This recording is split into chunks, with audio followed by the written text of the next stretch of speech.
Okay, welcome to Max's number 3 YouTube. After the success of the first two, this one's going to specialise in talking about bending notes.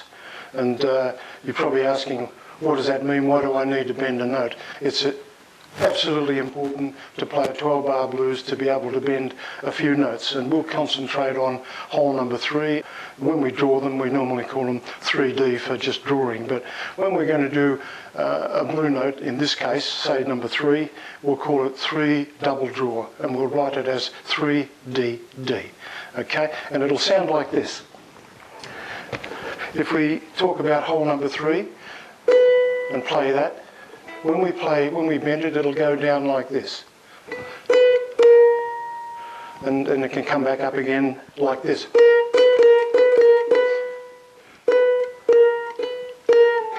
Yep, okay, that's what a bend is. We'll use two different methods. One taught to me by my late and great friend Chris Wilson, Australian bluesman. And the second one is one that we picked up from a friend. So let's do it. It's most important that we only work on one hole while we're learning to draw. If you have a problem with that, then we can always tape on either side of that hole. There's a close-up of it, and we'll give you another shot, easier to read. And so we're using number 3. Of the two ways to do it, using a C for Charlie harmonica, we'll start with just that hole number 3. Okay? So the first thing to do before you even start with the harmonica is to do the whistle backwards trick.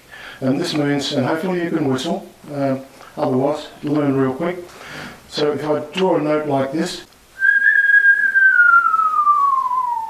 and as that sound's going down, of course, your mouth is going to change and it'll develop the exact muscle position that you're going to use when you go to the harmonica and do the same. So if we go to number 3, and we do exactly that. So give that a try, do the whistle first, and then go straight to the note and get that.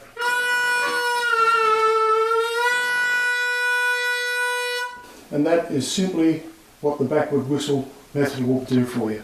Okay, give it a go. Okay, now you've now done a bend on hole number 3. 3 double draw, and it can even go a little bit further, but for the moment that'll do fine.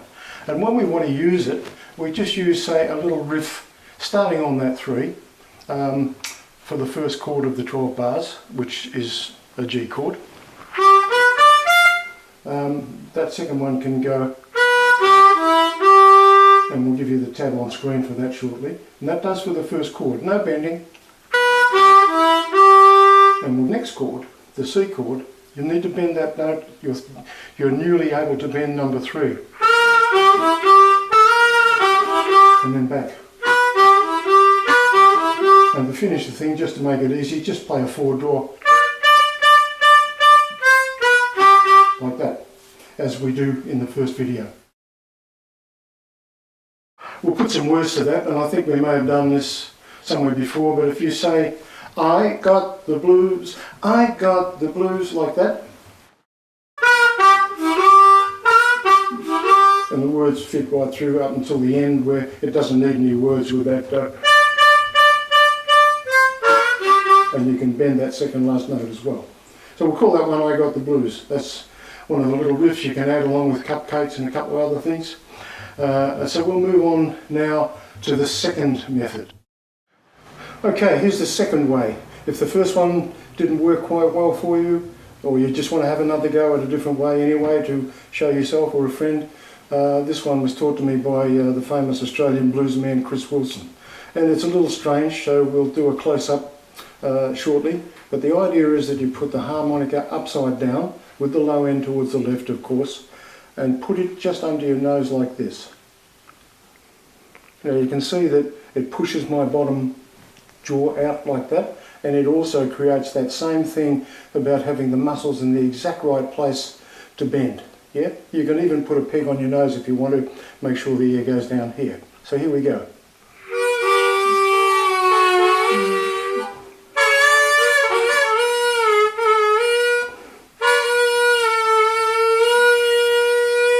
it doesn't matter which of those 3 notes you get, 2, 3 or 4, they'll all bend. Okay, so there you go.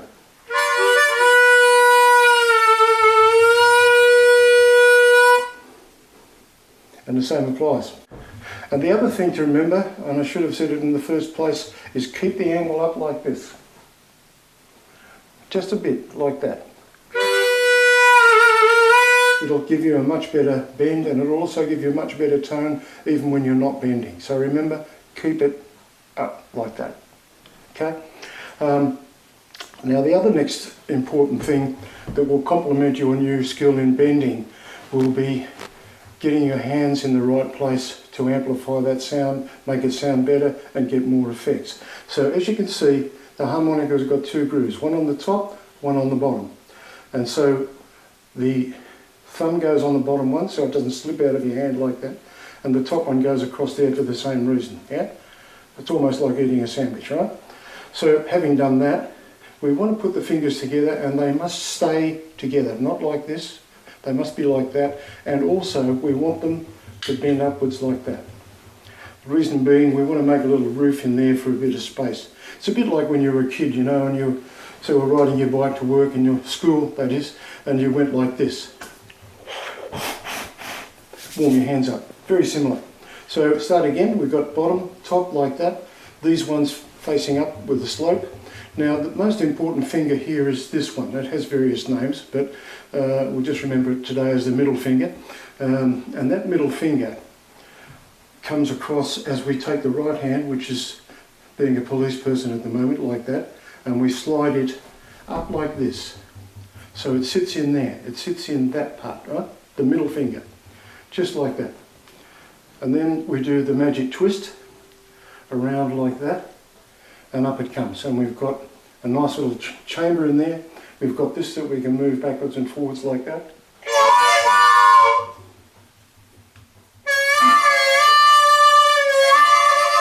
So don't bend your fingers over, because that means you can't fan like that. You've got to keep them straight. So here's our little thing, and here's a little bonus bit, and this is called the vamp. And we'll forget about single notes for the minute and just go to drawing, say, 2, 3, 4, and then blowing 4, 5, 6. And then with your newfound bending skills, I know I said just blow one hole, but in this case we want to be like a steam train. You know, back in the 1850s, in the days of Casey Jones and all those guys, and it'll sound like this. And when I do it, I'm actually going, oh, ah, backwards, like that. I'm talking it backwards. And to have a bit of fun with you and your friends, we do mainly 2 of each, like.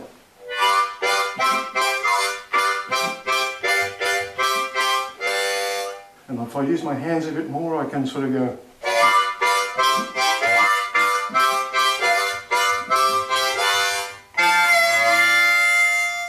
Okay, have fun, and we'll talk on the next video, which will be coming to you soon, and I'll see you in Max's Blues Club. Cheers.